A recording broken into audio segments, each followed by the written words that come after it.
welcome to Parcham classes. I am Bhumika Prajapati. So as you all know हमारी MCQ series चल रही है एंड आज का जो हमारा टॉपिक है वो मुगल एम्पायर के ऊपर बेस्ड है।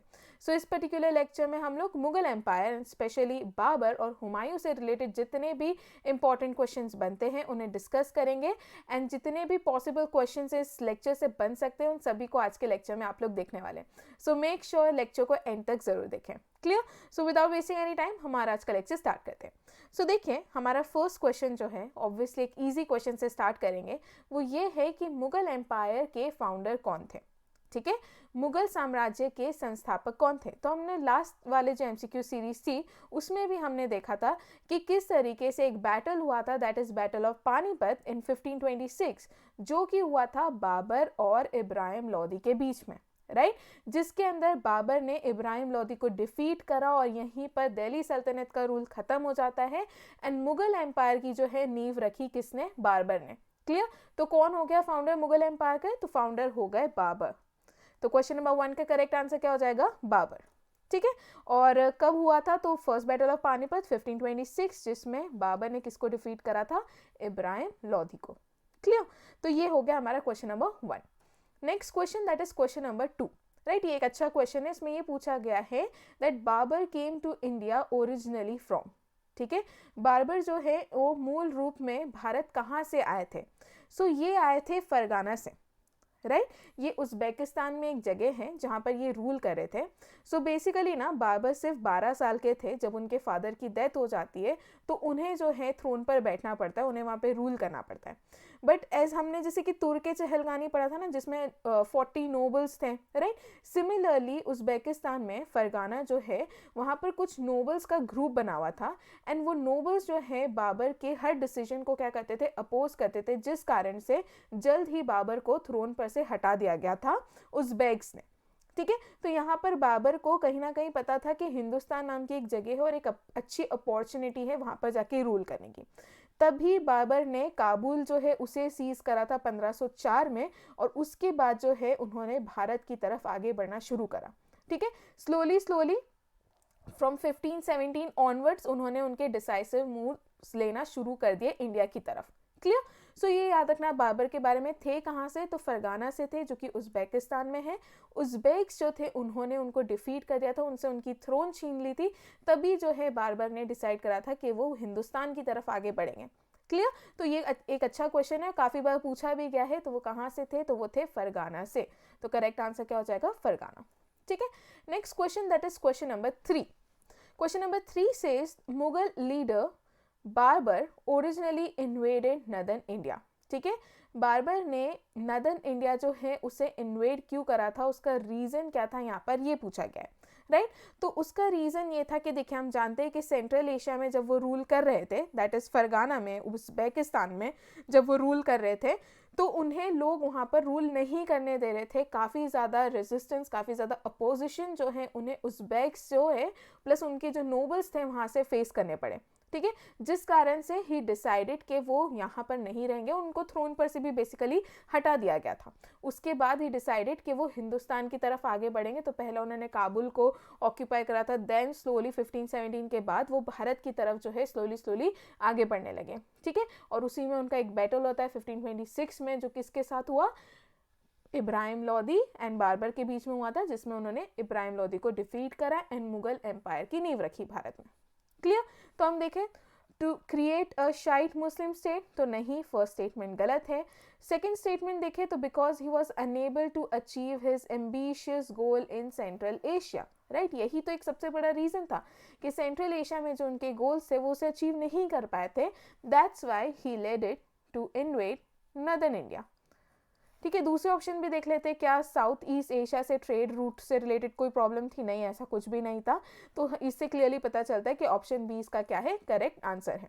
ठीक है, क्योंकि वह मध्य एशिया में अपने महत्वाकांक्षी लक्ष्य को प्राप्त करने में असमर्थ थे, इसलिए मुगल नेता बाबर ने मूल रूप से उत्तरी भारत पे आक्रमण किया था। ओके, ये हो गया हमारा question number 3। Next question that is question number 4। What were the titles assumed by Babur? ठीक है, बाबर द्वारा ग्रहण की गई उपाधियां कौन कौन सी है, राइट सो देखिए एक बैटल हुआ था बाबर का, वो है खनव बैटल। ठीक है। सो कन्व बैटल के बाद उन्होंने गाजी टाइटल को अज्यूम करा था, तो ये वाला टाइटल तो सही है, ठीक है। उसके बाद कलंदर और खानका जो टाइटल है, खानकान टाइटल, ये भी बाबर ने अज्यूम करा था। तो यहाँ दो चीज़ तो पता चल गई यार, गाजी भी टाइटल उन्होंने अज्यूम कर रखा था, कलंदर भी अज्यूम कर रखा था। तो यहाँ पे ऑब्वियस हो जाएगा यार, क्योंकि ए और बी का तो कहीं दिख ही नहीं रहा है, तो सारे ही टाइटल्स उन्होंने अज्यूम करेंगे। तो याद रखना ये सभी titles were assumed by Babur, ठीक है। Ghazi after Khanwa war, Mirza Badshah title भी अज्यूम करा था, एंड कलंदर एंड खानका टाइटल भी इन्होंने अज्यूम करा था, राइट। तो ये सभी क्या हो जाएंगे, करेक्ट हो जाएंगे, that is all of the above, ठीक है। ऊपर के सभी ऑप्शंस क्या है, करेक्ट है। गाजी, कन्वर वॉर के बाद मिर्जा, बादशाह, कलंदर और खान, ठीक है, खान, ठीक है। तो इसका करेक्ट आंसर क्या हो जाएगा, all of the above, that is option E. Next question, that is question number 5। So Tuzuk Babri autobiography है, नाम से ही समझ में आ रहा है कि बाबरी पीछे लिखा है, तो किसकी आत्मकथा होगी, तो ये किसकी आत्मकथा है, बाबर की आत्मकथा है। सो इसमें ना स्टार्टिंग में ये पूछा जाता है, या इस क्वेश्चन से और ये क्वेश्चंस फ्रेम हो सकते हैं कि तुजुक बाबरी बाबर ने लिखी थी, हमें पता है ऑटोबायोग्राफी है, ये कौन सी लैंग्वेज में लिखी गई थी, तो बाबर ने इसे टर्किश लैंग्वेज में लिखा था, ठीक है। उसके बाद में इसे पर्शियन लैंग्वेज में कन्वर्ट किया गया था बाय अब्दुल रहीम खान खाना, ठीक है, और उसको उन्होंने क्या नाम दिया था, बाबर नामा, ठीक है। सो ये दोनों चीजें याद रखना, तुजुक बाबरी ऑटोबायोग्राफी है बाबर की, जो उन्होंने टर्किश लैंग्वेज में लिखी थी, बट बाद में इसे अब्दुल रहीम खान खाना ने पर्शियन लैंग्वेज में कन्वर्ट करा था और उसको नाम दिया था बाबर नामा, ठीक है। दोनों चीजें इस क्वेश्चन से बनती है, आप लोग याद रखना। इंग्लिश में से लेडन एंड स्काइन ने लिखा था, ये वाला इतना इंपॉर्टेंट नहीं है, क्वेश्चन नहीं बनता, बट एक बार पढ़ लेना, okay. So question number 5 clear है, आगे बढ़ते हैं, दैट इज क्वेश्चन नंबर 6 की तरफ। सो यहाँ पे पूछा क्या है, बैटल ऑफ कन्व, अभी हमने देखा कि बैटल ऑफ कन्व के बाद बाबर ने गाजी टाइटल जो है अज्यूम करा था, ठीक है। यहाँ पर ये पूछा गया है कि जो बैटल ऑफ कन्व है वो किसके बीच में लड़ा गया था, बाबर और इब्राहिम लोदी के बीच में लड़ा गया था, बाबर और राणा संगा, या बाबर ऑफ मेदनी राय, या बाबर या उज़्बेक रूलर। तो ये लड़ा गया था बाबर और राणा संगा के बीच में, ठीक है। तो इसका करेक्ट आंसर क्या हो जाएगा, option number B, clear. So battle of Khanwa, जिसके बाद बाबर ने गाजी टाइटल अज्यूम करा था, ये बैटल बाबर और राणा संगा के बीच में लड़ा गया था, ठीक है। सो कन्वर का युद्ध किसके बीच में लड़ा गया था, बाबर और राणा संगा। इसके अलावा ये सभी बैटल्स जो हैं, इन बैटल्स को क्या कहा है, जैसे कि बाबर और इब्राहिम लोदी के बीच में जो बैटल हुआ था, हम सभी जानते हैं उसे बैटल ऑफ पानीपत कहा जाता है, ठीक है। बाबर और मेदनी राय के बीच में जो बैटल हुआ था उसे बैटल ऑफ चंदेरी कहा जाता है। बाबर और उज़्बेक रूलर, जब वो फरगाना में रूल कर रहे थे, उनके बीच में जो बैटल हुआ था उसे बैटल ए सरपुल कहा जाता है, ठीक है। तो इनसे भी क्या होते हैं, क्वेश्चंस पूछे जाते हैं, तो बेटर है कि सभी बैटल्स और बाबर ने किस किस के साथ लड़े थे वो सब याद रखना, ठीक है। सो क्वेश्चन में पूछा है battle of Kanva, battle of Kanva किसके बीच में हुआ था, तो ये हुआ था बाबर और राणा संगा के बीच में हुआ था, ठीक है। बैटल ऑफ पानीपत, बाबर और इब्राहिम लोदी, बैटल ऑफ चंदेरी, बाबर और मेदनी राय, और बैटल ऑफ सरेपुल जो है ये बाबर और उज़्बेक रूलर जिनका नाम है शेवेनी खान, इनके बीच में हुआ था, क्लियर।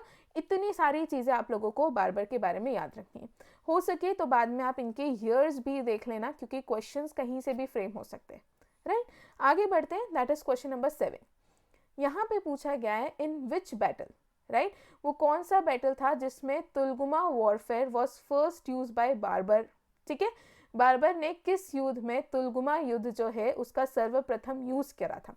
बेसिकली ये जो तुलगुमा वॉरफेयर है, इसमें क्या होता है, इसमें बीच में जो है आपके दुश्मन होते हैं, ठीक है। आप जब भी बैटल लड़ने जा रहे हैं तो बीच में आपके जो दुश्मन है, आपको क्या करना है, उनको पूरा ना उनके आसपास घेरा बनाना है, ठीक है। लेफ्ट साइड से, राइट साइड से, सामने की तरफ से, पीछे की तरफ से, पूरा जो है आपको क्या बनाना है, घेरा बनाना है, ताकि बीच में जो लोग हैं वो क्या हो जाए, वीक हो जाए। जैसे कि आप यहाँ पर देख सकते हो, यहाँ पे मान लो आपके एनिमी है, ठीक है, और आपने क्या कर लिया, इनको पूरा एनसर्कल कर दिया ताकि ये लोग क्या हो जाए, वीक हो जाए, और आप इनको हर तरफ से अटैक कर दें।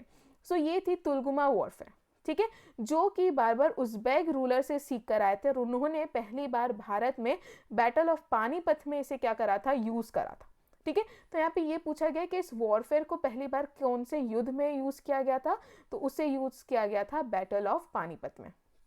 ओके तो क्वेश्चन नंबर 7 का करेक्ट आंसर क्या हो जाएगा, बैटल ऑफ पानीपत। सो तुलगुमा मैंने बता दिया, इसमें क्या करते हैं, एनिमी को पूरा एनसर्कल कर देते हैं, हर तरफ से घेरा बना देते हैं और फिर उन पर अटैक किया जाता है ताकि वो लोग क्या हो जाए, वीक हो जाए। ठीक है, वो कहीं पर भी वापस से उन पर अटैक ना कर सके, उसके पहले ही आप लोग पूरा एक घेरा बनाकर उनको कैप्चर कर लो। ये जो तरकीब होती थी उसे कहते थे तुलगुमा युद्ध या फिर तुलगुमा वॉरफेयर। ओके और पहली बार बारबर ने यूज करा था बैटल ऑफ पानीपत में। सीख कर किससे आए थे, तो उज़्बेक से सीख कर आए थे ये। ठीक है, next question, that is question number 8, which title was assumed by Babur after battle of Panipat. तो अभी मैंने आप लोगों को बताया है बैटल ऑफ कन्व। ठीक है, इसके बाद कौन सी टाइटल उन्होंने अज्यूम करी थी, इसके बाद इन्होंने करी थी गाजी टाइटल अज्यूम। राइट, अब है हमारा battle of Panipat. So battle of Panipat में इन्होंने कलंधर और खाकान ये दोनों ही टाइटल्स को क्या करा था, अज्यूम करा था। तो इसका करेक्ट आंसर हो जाएगा option number C, that is both A and B. ठीक है, so which title was assume by Babur after battle of Panipat. Panipat की लड़ाई के बाद बारबर ने कलंदर और खानकान टाइटल जो है अज्यूम करे थे या ये उपाधि धारण की थी। क्लियर, और ये बता दी Ghazi title after battle of Khanwa, starting में बता दी 1527। अब एक बार आप लोग बता दो ये बैटल जो है कन्व का, ये किस किस के बीच में हुआ था। अभी ही बताई हूँ स्टार्टिंग में, अब आप लोग बताएंगे कमेंट सेक्शन में। ओके, सो ये आप लोगों के लिए क्वेश्चन है। Now next question, that is question number 9, very easy question, who was successor of Babur. ठीक है, बाबर के उत्तराधिकारी कौन थे। तो बाबर को सक्सीड करने वाले जो रूलर थे वो थे हुमायूं। ठीक है, हुमायूं नाम का मतलब होता है फॉर्चुनेट, एंड अल्टीमेटली हुमायूं जो है वो फॉर्चुनेट नहीं थे, काफ़ी ज़्यादा अनफॉर्चुनेट थे, जिसके बारे में आप लोगों को आगे समझ में आएगा। ठीक है, सो कौन थे बाबर के सक्सेसर, तो वो थे हुमायूं। ओके, नेक्स्ट क्वेश्चन हमारा यही है, what was the meaning of name Humayun's name. ठीक है, हुमायूं के नाम का क्या अर्थ है, तो मैंने अभी ही बताया, उनके नाम का अर्थ है फॉर्च्यून। ठीक है, द वन जो बहुत ज़्यादा लकी होते हैं उनको फॉर्च्यून कहते हैं, राइट। बट हुमायूं पूरे पीरियड में, पूरे मुगल एम्पायर के टाइम में सबसे ज़्यादा अनफॉर्चुनेट रूलर अगर कोई था तो वो हुमायूं थे, राइट। सो इसका करेक्ट आंसर क्या हो जाएगा, फॉर्च्यून। मैं क्यों कह रही हूँ कि ये अनफॉर्चुनेट थे, तो ये हुआ कि हुमायूं को पूरा एम्पायर मिल गया उनके फादर से। ठीक है, उनके फादर की इच्छा थी कि तुम ये एम्पायर जो मैं तुम्हें दे रहा हूँ तुम तुम्हारे भाइयों में डिवाइड कर देना। ठीक है, ये बेसिकली वो तैमूरी ट्रेडिशन फॉलो करना चाहते थे। ओके, बाबर के बारे में याद रखना कि बाबर के जो फादर थे वो तैमूर साइड से थे और उनकी जो मदर थी वो चंगेज़ खान की साइड की थी। ठीक है, सो बाबर अपने आप में जो इनका जो ओरिजिन है वो काफ़ी ज़्यादा स्ट्रॉन्ग माना जाता है। सो ठीक है, ये हम समझ गए कि ठीक है, बारबर चाहते थे कि हुमायूं क्या करे, जो भी एम्पायर अपने भाइयों के बीच में डिवाइड कर दे।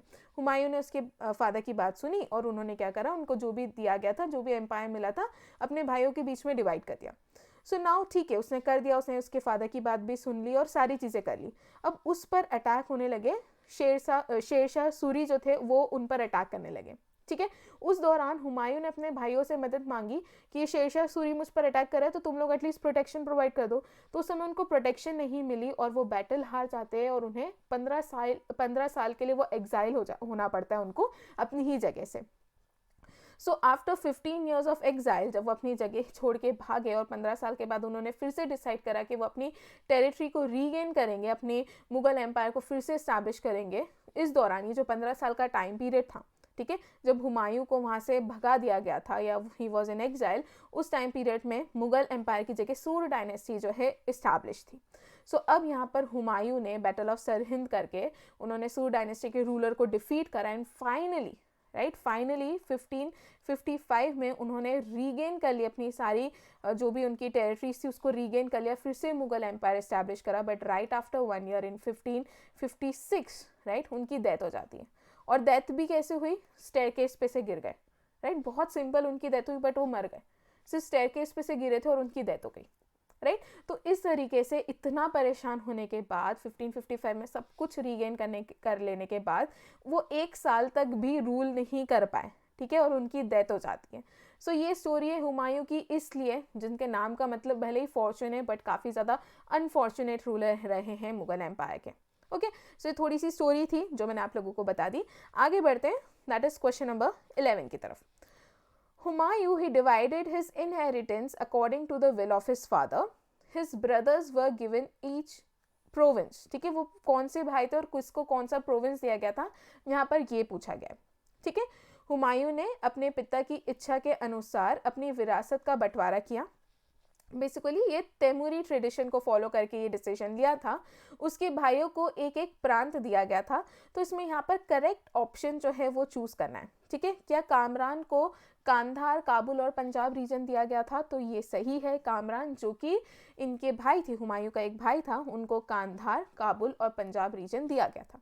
उसके अलावा क्या अस्करी को संभल वाला रीजन दिया गया था? तो हाँ, अस्करी वो भी हुमायूं के ब्रदर थे, उनको भी संभाल रीजन दिया गया था। हिंडाल भी उनके ब्रदर थे और उनको अलवर रीजन दिया गया था। तो इससे ये पता चल जाता है कि ऑल ऑफ दी अबव इसका क्या हो जाएगा, करेक्ट आंसर। तो आपको क्या याद रखना है, हुमायूं के 3 भाई थे, कामरान, अस्करी और हिंडल, ठीक है। कामरान को उन्होंने कांधार, काबुल और पंजाब रीजन दिया, अस्करी को उन्होंने संभल रीजन दिया और हिंडल को उन्होंने अलवर रीजन दिया, ठीक है। तो ऑप्शन डी यहाँ पर करेक्ट हो जाता है, all of the above, right. Next question, that is question number 12। Now Humayun built a city, new city at Delhi, जिसका नाम क्या है ये पूछा गया। हुमायूं ने दिल्ली में एक नए शहर का निर्माण किया, जिसका नाम उन्होंने क्या रखा है ये पूछा गया। तो उन्होंने उसका नाम रखा है दिनपना, ठीक है। Dinpanah was new city which was establish या बिल्ड बाय हुमायूं, कहाँ पर, दिल्ली में। तो इसका करेक्ट आंसर क्या हो जाएगा, दिनपना। यूजुअली क्वेश्चन ये बनता है कि दिनपना सिटी वॉज बिल्ड बाय, तो it was build by Humayun, ठीक है। Now Humayun stone was built bye, ठीक है। हुमायूं का मकबरा जो कि यूनेस्को वर्ल्ड हेरिटेज साइट का एक पार्ट है, ये किसके द्वारा बनाया गया है? तो ये उनकी जो वाइफ थी जिनका नाम है हमीदा बानो बेगम, उन्होंने बनवाया था, ठीक है। सो एक इंपॉर्टेंट क्वेश्चन है, याद रखना, right. So Humayun stone was built by Hamida Bano Begum, ठीक है, जो कि एक यूनेस्को साइट है। Next question, that is question number 14। Humayun Nama is written bye, ठीक है। तो हुमायूं नामा उनकी सिस्टर थी, ठीक है, जिनका नाम है गुलबदन बेगम, उन्होंने लिखी है, राइट। सो हुमायूं नामा किसके द्वारा लिखी गई है? तो गुलबदन बेगम जो कि उनकी सिस्टर है, okay. Next question, that is question number 15। Battle of Chausa जो कि 1539 में लड़ा गया था, ये किस किस के बीच में लड़ा गया था, ठीक है। सो चौसा का युद्ध जो कि 1539 में लड़ा गया था, ये किसके बीच लड़ा गया था, ये क्वेश्चन पूछा गया है। तो ये लड़ा गया था हुमायूं और शेर शाह सूरी के बीच, राइट। सो ये वाला जो बैटल था, बैटल ऑफ चौसा 1539 में, जिसमें हुमायूं और शेर शाह सूरी के बीच में बैटल हुआ था, इसमें ना हुमायूं हार जाते हैं, ठीक है। हार जाने के बाद हुमायूं उनके भाइयों के पास मदद मांगने गए कि तुम लोग मदद कर दो, वरना मैं पूरी टेरिटरी जो है मेरे पास, जो पूरा एम्पायर है, मैं उसे हार जाऊंगा। बट उनके किसी भी भाई ने उनका सपोर्ट नहीं करा। इसके बाद हुमायूं वॉज फोर्स्ड फिर से एक बैटल लड़ने के लिए शेर शाह सूरी के साथ, that is battle of Kannauj, जिसे बैटल ऑफ बिलग्राम भी कहा जाता है। सो इस बैटल में फाइनली जो बैटल ऑफ कन्नौज हुआ है, इसमें हुमायूं बुरी तरीके से हार जाते हैं एंड हुमायूं वॉज एग्जाइल्ड यहाँ पर। तो जब वो 15 साल के लिए उस टेरिटरी को छोड़कर उनको जाना पड़ता है, और यहाँ पर मुगल एम्पायर के बाद इस्टेब्लिश हो जाती है सूर डायनेस्टी, ठीक है। सो 15 साल तक it's like this Mughal empire था, ठीक है। 1540 में, देखो इस्टेब्लिश कब हुआ था, 1526 में, कैसे, बैटल ऑफ पानीपत जो हुआ था उसके बाद। तो 1526 से 1540 तक मुगल एम्पायर था, ठीक है। यहाँ पर 1540 में हुमायूं और शेर शाह सूरी के बीच में एक बैटल होता है, that is battle of Kannauj, ठीक है। यहाँ पे बैटल ऑफ कन्नौज को हार जाते हैं कौन, हुमायूं, ठीक है। तो यहाँ पर इस्टेब्लिश हो जाती है सूर डायनेस्टी, ठीक है। सो यहाँ पर 1540 से लेके 1555 तक क्या रहती है, सूर डायनेस्टी स्टैब्लिश रहती है। इसके बाद फिर से हुमायूं आते हैं, अटैक करते हैं, अपनी टेरिटरीज को रीगेन कर लेते हैं। तो 1555 में फिर से मुगल एम्पायर जो है वॉज री एस्टैब्लिश्ड बाय हुमायूं, राइट। तो ये चीज़ याद रखना। तो यहाँ पर 15 साल के लिए, 15 ईयर्स के लिए आपको कौन सी डायनेस्टी देखने को मिलेगी, सूर डायनेस्टी, ठीक है। तो इतनी चीज आप लोग याद रखिएगा। सो बैटल ऑफ चौसा भी एक इंपॉर्टेंट बैटल है, 1539 में लड़ा गया था शेर शाह सूरी और हुमायूं के बीच में, ठीक है। Now next question, that is question number 16। Humayun was forced to fight with Sher Khan alone in which battle, and after losing the battle he lost his kingdom and he became an exile for next 15 years, ठीक है। हुमायूं को किस युद्ध में अकेले शेर खान से लड़ने के लिए मजबूर किया गया था और युद्ध हारने के बाद वह अपना राज्य खो दिया और अगले 15 वर्षों के लिए निर्वासन बन गया। ठीक है, सो यहाँ पे पूछा गया वो बैटल कौन सा है, तो अभी मैं बताई हूँ वो था बैटल ऑफ कन्नौज, जिसे बैटल ऑफ बिलग्राम के नाम से भी जाना जाता है, एंड कहीं कहीं आपको बैटल ऑफ गेंजीस भी देखने को मिलेगा। ठीक है, तो इसके बाद क्या हुआ, बैटल ऑफ कन्नौज या बैटल ऑफ बिलग्राम के बाद शेर खां या फिर शेरशाह सूरी जो है उन्होंने हुमायूं को डिफीट कर दिया और हुमायूं को अपना पूरा किंगडम छोड़ के 15 साल तक के लिए जाना पड़ा था। ठीक है, सो ये याद रखना, एक इंपॉर्टेंट क्वेश्चन है, एंड ईयर भी आप लोग याद रखना, that is 1540। Okay, so in 1540 that is battle of Bilgram, जिसे बैटल ऑफ कन्नौज के नाम से भी जाना जाता है, हुमायूं को फोर्स किया गया था कि तुम अकेले लड़ो, बिकॉज उनकी किसी भी भाई ने उनका सपोर्ट नहीं करा था। ठीक है, इसके बाद he lost all his kingdom and Humayun he became an exile for next 15 years. ठीक है, फिर 1552 में, राइट, 1552 में उनको हमीदा बानो बेगम मिलती है, एंड बाद में हमीदा बानो बेगम के साथ उनकी शादी हो जाती है, एंड उनका एक बच्चा होता है जिनका नाम है अकबर, जो कि 1542 में उसका जन्म होता है। ठीक है, तो इतनी चीज़ें आप लोग याद रखना, ये 1542 है।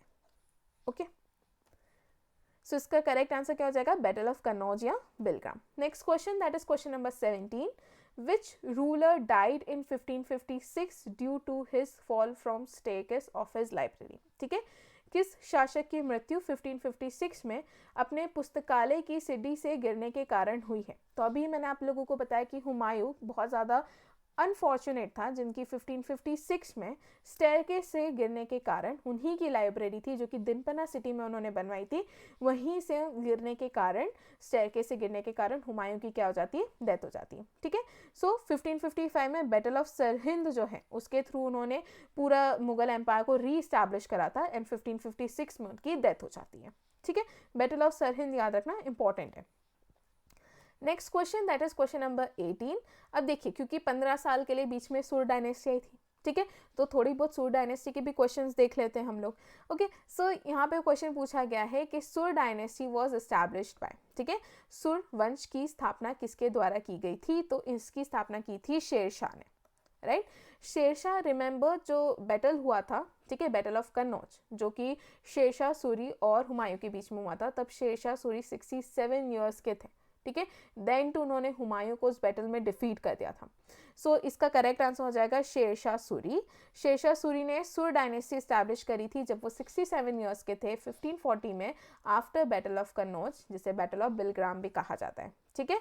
और इसके अलावा एक और क्वेश्चन ये बन सकता है काफ़ी ज़्यादा उसके बाद, शेरशाह सूरी का जो चाइल्डहुड नेम है, अगर बहुत ज़्यादा डिफिकल्ट क्वेश्चन बन रहा होगा तो ये पूछा जाएगा कि शेरशाह सूरी का चाइल्डहुड नेम क्या था, तो उनका चाइल्डहुड नेम फरीद था। ओके, सो ये भी चीज़ आप लोग याद रखना, और ईयर तो याद रखना ही, 1540, बैटल भी याद रखनी है, that is battle of Kannauj. Now which title was assumed by Sher Shah Suri, ठीक है, शेरशाह सूरी ने कौन कौन से टाइटल्स अज्यूम करे थे, ठीक है, या तो एक होगा या तो सब होंगे, यूजुअली सभी दे देती हूँ मैं ताकि आप लोगों को सारे आंसर्स याद रहे। तो शेर खां भी उनका टाइटल, उन्होंने शेर खां टाइटल भी अज्यूम करा था। बेसिकली ये टाइटल बिहार के एक सूबेदार थे, राइट, उन्होंने शेरशाह सूरी को दिया था। उस सूबेदार का नाम है बहार खान लोहानी। ओके, इसके बाद हजरते आला, ठीक है, हजारते आला, ये टाइटल भी शेरशाह सूरी ने अज्यूम करा था, और शेर शाह टाइटल भी उन्होंने अज्यूम करा था, ठीक है। तो शेर खान टाइटल उनको दिया गया था, उन्होंने बेसिकली एक शेर को मारा था, उसके बाद ये टाइटल उन्हें मिला था, और एक सूबेदार ने दिया था जो कि बिहार के थे, जिनका नाम है बहार खान लोहानी, ठीक है।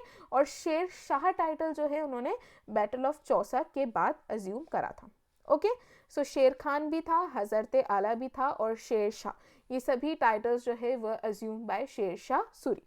क्लियर, तो इसका करेक्ट आंसर हो जाएगा all of the above. Next question, that is museum of Sher Shah Suri is at, ठीक है, शेरशाह सूरी का मकबरा कहाँ पर है, तो शेरशाह सूरी ने अपना मकबरा बनवाया है सासाराम बिहार में, राइट, तो इसका करेक्ट आंसर है सासाराम बिहार। नेक्स्ट क्वेश्चन यहाँ पर, Sher Shah Suri was assisted by important ministers, तो यहाँ पे शेरशाह सूरी जो है और उनसे रिलेटेड कुछ इंपॉर्टेंट मिनिस्टर्स हैं, ठीक है, मतलब डिपार्टमेंट और वर्क जो है उनको हमें मैच करना है। सो दीवान ए वजारत, या यूजुअली ये जो वजीर वाले जो पोस्ट के लोग होते हैं ना, ये रेवेन्यू और फाइनेंस से रिलेटेड काम ही संभालते हैं, ठीक है। तो ये हमें दिख रहा है फर्स्ट वाला, फर्स्ट से मैच करा है, दैट इज दीवान ए वजारत का क्या हो गया, जो रेवेन्यू एंड फाइनेंस से रिलेटेड काम करते हैं उन्हें कहा जाता था। ये हम देख रहे हैं शेरशाह सूरी के टाइम पर कुछ जो मिनिस्टर्स थे उनके बारे में, ठीक है। दीवान ए अरीज ये आर्मी के इंचार्ज को कहा जाता है, तो फर्स्ट का फर्स्ट ही है, ठीक है। दीवान ए इंशा ये कम्युनिकेशन से रिलेटेड जो मिनिस्टर्स होते उनको कहा जाता था, तो दीवान ए इंशा okay, minister of communication again यहाँ पर भी सेम है। एंड दीवान ए रसालत जो फॉरेन मिनिस्टर की डिपार्टमेंट होती थी उसे दीवान ए रसालत कहा जाता था, ठीक है। तो यहाँ पर सेम चीज़ है, क्या है, दीवान ए वजारत राजस्व और वित्त के प्रभारी, ठीक है। दीवान ए अरीस जो सेना के प्रभारी है उन्हें कहा जाता है। दीवान ए इंशा कम्युनिकेशन मिनिस्टर एंड दीवान ए रसालत विदेश मंत्री, ठीक है। तो ये सभी डिपार्टमेंट और इससे एसोसिएटेड क्या काम जुड़े हुए हैं वो दोनों चीज़ें आप लोग याद रखिएगा, क्लियर। तो एक और बार मैं पढ़ देती हूँ, दीवान ए वजारत जिन्हें वजीर भी कहा जाता है, हमेशा याद रखना वजीर का काम जो है हमेशा रेवेन्यू एंड फाइनेंस से रिलेटेड होता है, कोई भी डिपार्टमेंट में आप लोग देख लीजिएगा, ठीक है। सो दीवान ए वजारत रेवेन्यू एंड फाइनेंस हो गया, दीवान ए अरीज आर्मी, दीवान ए रसालत मिनिस्टर एंड इंशा कम्युनिकेशन, ठीक है। Next question, Sher Shah empire was divided into dash sarkars, ठीक है। सरकार जो है बेसिकली शेरशाह सूरी ने क्या करा था, प्रॉपर एडमिनिस्ट्रेशन के लिए अपने एम्पायर को कुछ पार्ट्स में डिवाइड कर दिया था, जिसमें से जो सबसे बड़ी यूनिट थी ना उसे सरकार कहा जाता था, ठीक है। शेरशाह के साम्राज्य को डैश सरकार में विभाजित किया गया था, तो उन्होंने 47 सरकार में अपने एम्पायर को क्या करा था, डिवाइड करा था, ठीक है। जैसे टॉप पर था होता था सरकार, सरकार के बाद जो है नीचे जो डिवीजन होता था वो होता था परगानाज में, राइट। तो क्वेश्चन नंबर 22 का करेक्ट आंसर क्या हो जाएगा, 47, okay. Next question that is question number 23, officers were in charge of administration of each pargana are mentioned below. देखिए मैंने क्या कहा, पहले क्या थे, सरकार्स थे, ठीक है। सरकार्स मतलब देखो ये पूरा उनका एम्पायर था, राइट। उन्होंने क्या करा, एम्पायर को 47 सरकार्स में डिवाइड कर दिया, ठीक है। फिर हर सरकार को कुछ परगानास में डिवाइड कर दिया। अब यहाँ पर हर परगाना से रिलेटेड कुछ ऑफिसर्स जुड़े हुए थे, है ना, जो उनके एडमिनिस्ट्रेशन में काम करते थे। यहाँ पर उन ऑफिसर्स और उनके काम के बारे में पूछा गया है, क्लियर। तो वो हमें यहाँ पर मैच करना है। तो क्या शिकदार लैंड रेवेन्यू का काम करते थे, जी नहीं, शिकदार लैंड रेवेन्यू का काम नहीं करते थे। लैंड रेवेन्यू का काम परगाना में अमीन करते थे, राइट। तो लैंड रेवेन्यू का काम कौन करते थे, अमीन करते थे, तो इसका हो जाएगा अमीन का हो जाएगा लैंड रेवेन्यू से रिलेटेड। अब फिर से देख लेते हैं हम, शिकदार क्या करते थे, क्या वो मिलिट्री ऑफिसर्स थे, तो जी हाँ ये लोग मिलिट्री ऑफिसर्स थे। ये लोग लॉ एंड ऑर्डर को मेंटेन करने का काम करते थे, ठीक है। तो शिकदार मिलिट्री ऑफिसर्स थे, तो जी शिकदार मिलिट्री ऑफिसर्स का काम करते थे। उसके बाद है फोतेदार। फोतेदार क्या लेखाकार थे, क्या अकाउंटेंट्स थे फोतेदार, तो जी नहीं, अकाउंटेंट्स नहीं थे। फोतेदार ट्रेजरर्स थे, कोषाध्यक्ष थे, ठीक है। बच गए कारकुन्स, तो कारकुन्स का क्या काम था, अकाउंटेंट का काम था। तो शिकदार राजस्व अधिकारी, अमीन भू राजस्व अधिकारी, फोतेदार कोषाध्यक्ष और करकुन लेखाकार, ठीक है। ये वाले भी चीजें याद रखना, यूजुअली क्या है टर्म्स से डायरेक्टली क्वेश्चंस आप लोगों को एग्जाम में देखने को मिलते हैं, ठीक है।